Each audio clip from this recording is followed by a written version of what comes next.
Assalamu alaikum wa rahmatullahi wa barakatuh. Welcome, my dear students.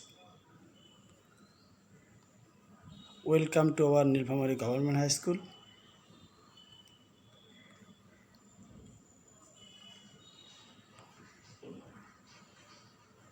I am Muhammad Rafiul Islam. Nilphamari Government High School online class is going on their class regularly. So, I am a member of Nilphamari Government High School. I am a assistant teacher English of Nilphamari Government High School. So, I am taking my English class today. I am Muhammad Rafiul Islam, assistant teacher English of Nilphamari Government High School. My today's topic is English, second paper, topics non-finite verb. Lesson is not specific. It is especially useful for class 6 to 10.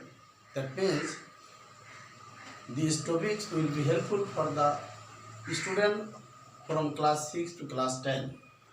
So our today's topic is non-finite. That means non-finite verb. We know that verbs are mainly two kinds, finite verb and non-finite verb. And non-finite verbs is important in making tense, making right form verb, or doing a lot of translation or any type of English. We need non-finite verb. Without non-finite verb, we cannot learn English properly. So non-finite verb have or has a special use in English grammar. So our today's topic is non-finite verb. We know that non-finite verb are three kinds: infinitive, gerund, and participle. So first, infinitive. Infinitive, we know infinitive is made of two plus base form of verb. Base form of verb. We know that base form means the original form of verb. The origin of verbs. The verb that is not used in present, progressive, continuous, past participle, or any other form, that is called base form. That means original form of verb is base form. So 2 plus base form of verb is infinitive. That means like that: to go, to come, etc. And this infinitive or infinitive to is used to indicate subject, object, or complement. Sometimes this infinitive is used as subject, sometimes it is used as complement, and sometimes it is used as object. Okay, so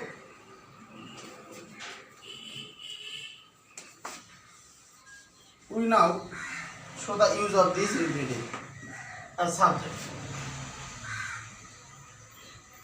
To walk is to get fit. In this sentence, to walk is subject and to get fit is complement. After be verb, we normally use complement, not object. So to walk is subject here and to get fit is object, complement here. Again, if I say I want to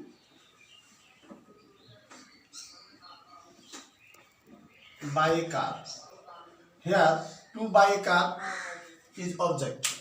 So want is verb transitive and this infinitive to buy a car is object here. So we got that infinitive is used as subject, as object, or as complement. Then gerund.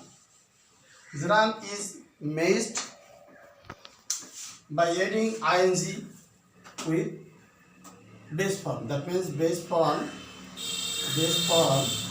plus base form of verb, base verb plus ing.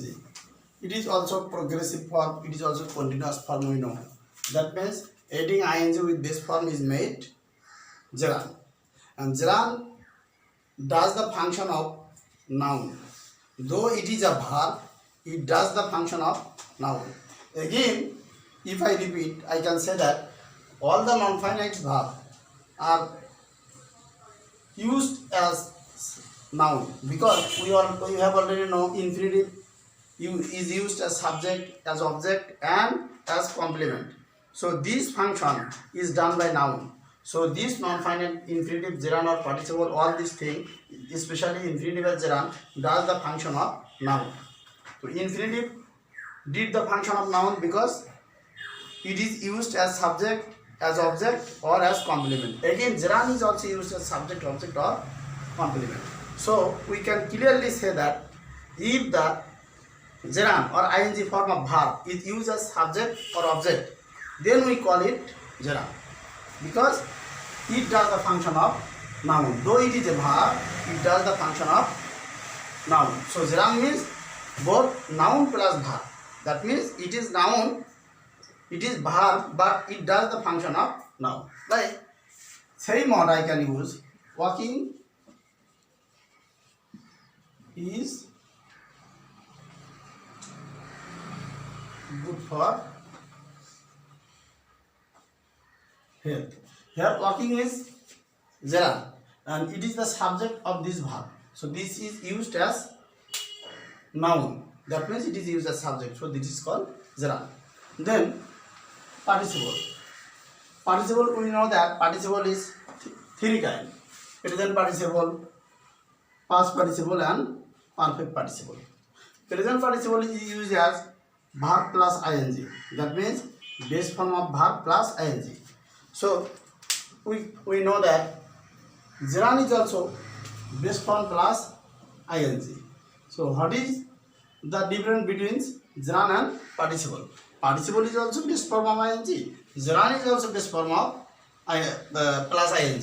So basic difference is participle used as adjective and gerund is used as noun. So participle and gerund is same form. Both the word is to verb. It is the basically it is verb, but it does the function of noun and adjective. That means gerund used as noun and participle, present participle is as adjective. Especially all the participle, present, past, and perfect participle, this does the work of adjective of adverb. That means participle does the work of adjective and adverb. So if I say another sentence, the same word I can use. I saw a walking man.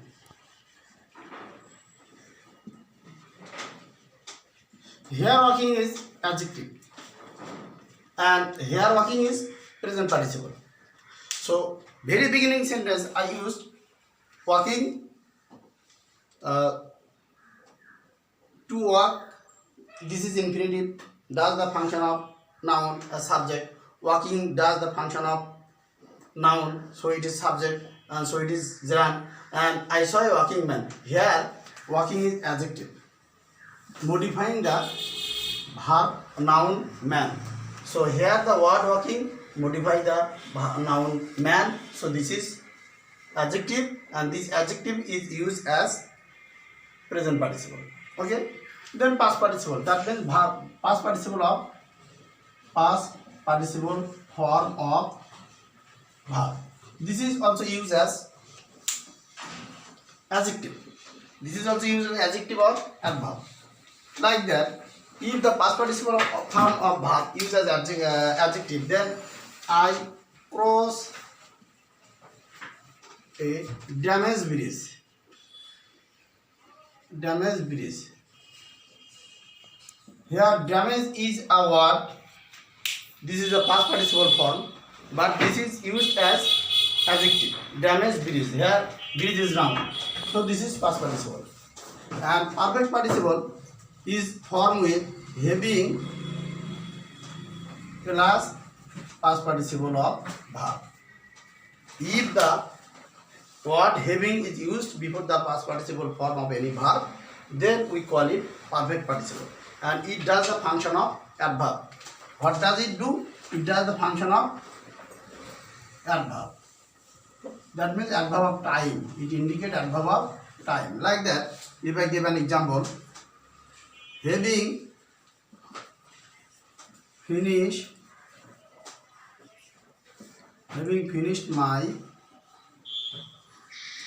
meal, I went out. Here, having finished is perfect participle and it indicates times. That means after my meal, I went out. Okay, all these things today. Thank you very much. I hope you will practice these things and you will be habituated in writing English correctly. Okay, thank you. Thanks very much.